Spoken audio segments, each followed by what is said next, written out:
You guys, awesome chess runner 24 here, and today I have a game that's played between Vishwanathan Anand against Shakhriyar and Mamedyarov in round 3 of the Gashimov Memorial.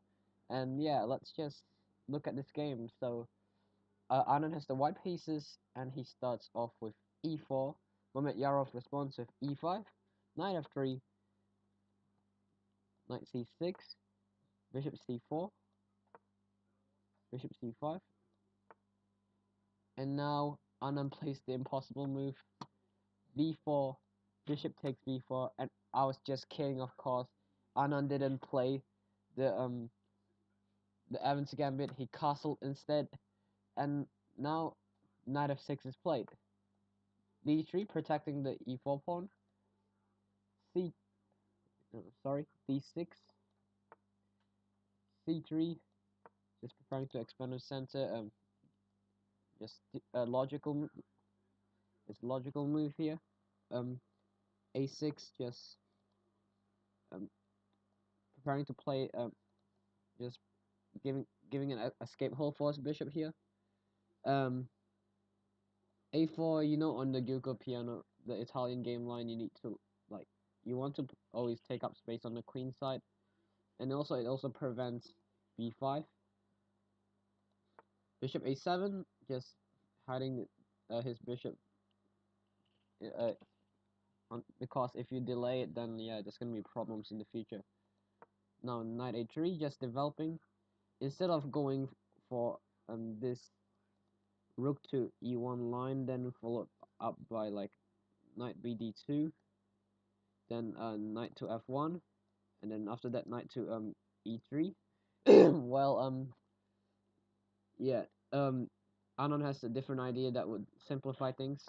So knight to a3, knight to e7, just trying to bring his knight to the king side. Oops, sorry guys, my arrow is broken. Let me just fix that for a second. Okay, yeah. Now knight to c2, knight to g6, bishop e3, bishop takes on e3, knight takes on e3, and now castles, and in a game between there's a game that's played in 2016 between Magnus Carlsen and Vishwanathan Anand. Magnus Carlsen has the white pieces here, and he played a5, and Magnus Carlsen went on a5, like knight g4, h3, knight takes on e3, f takes on e3, queen to e7, and Magnus Carlsen went on to win the game.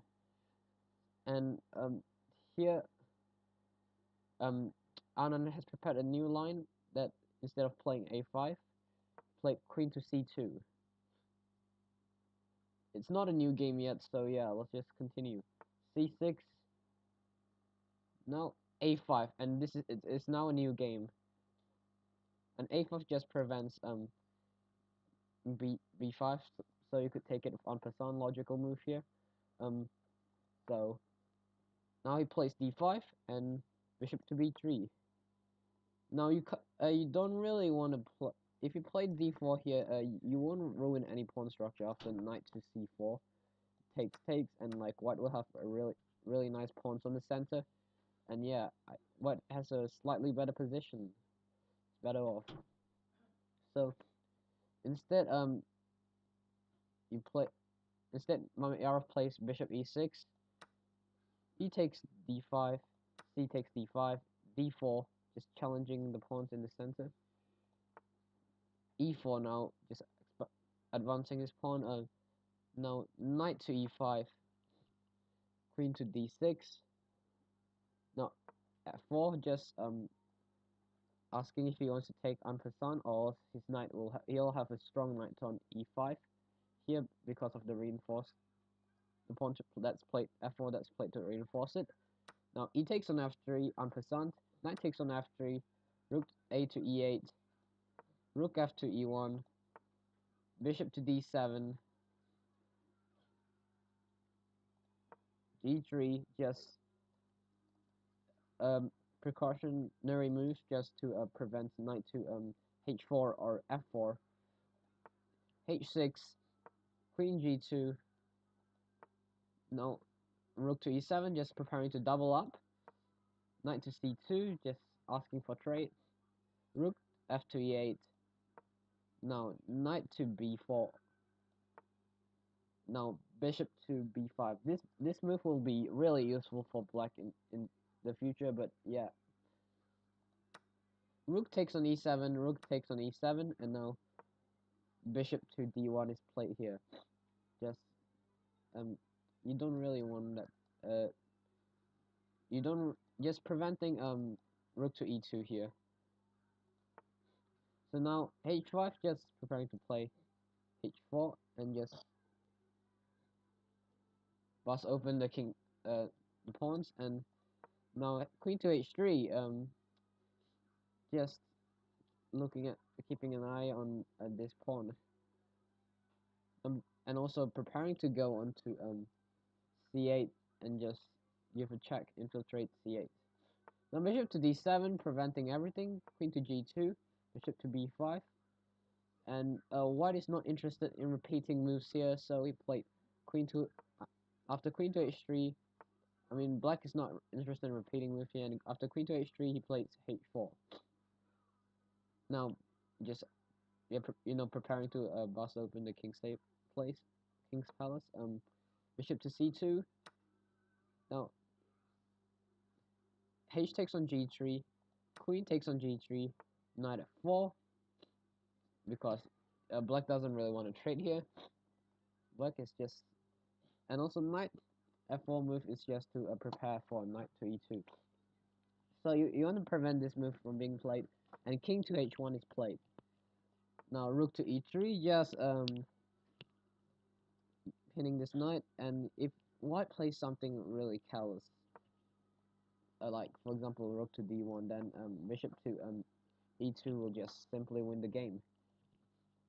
So you don't really want to do that. So white plays rook to g1 first, threatening checkmate here.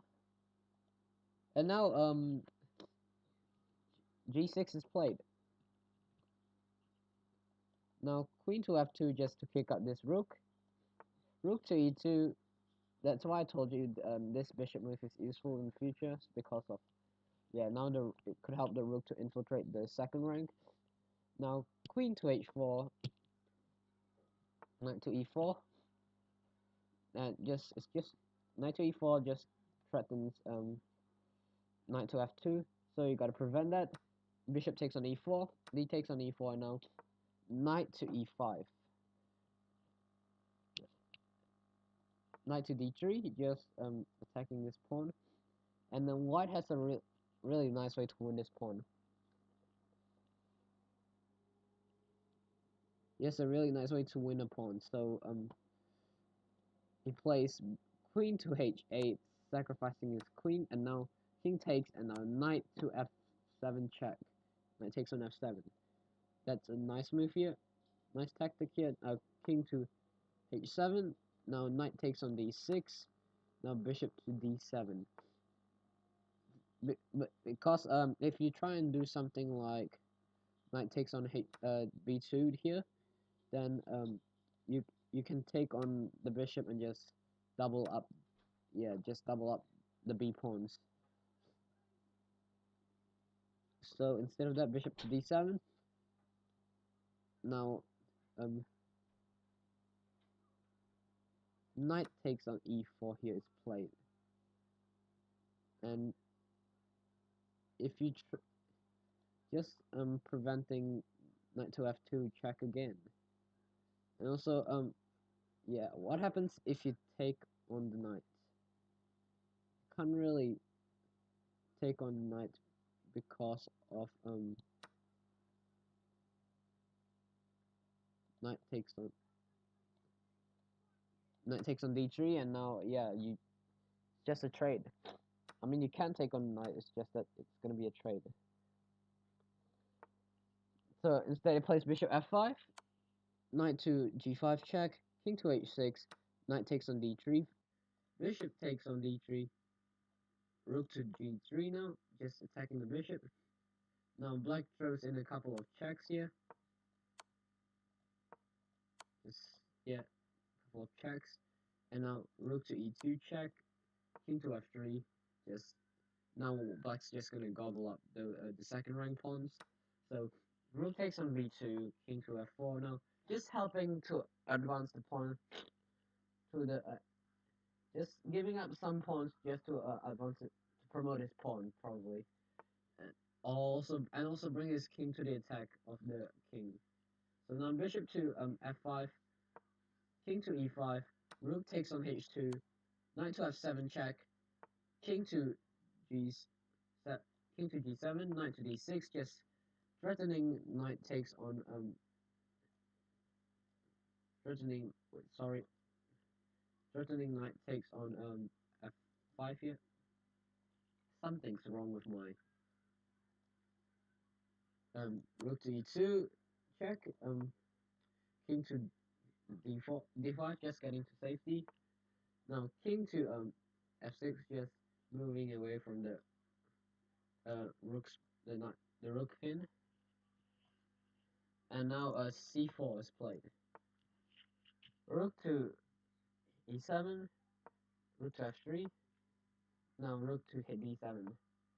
Now c5, rook to e7, rook to f2, rook to h7. Now white's gonna trade, knight takes on h5, g takes on f5, sorry. King to d6, rook to h8, rook to d2, sorry.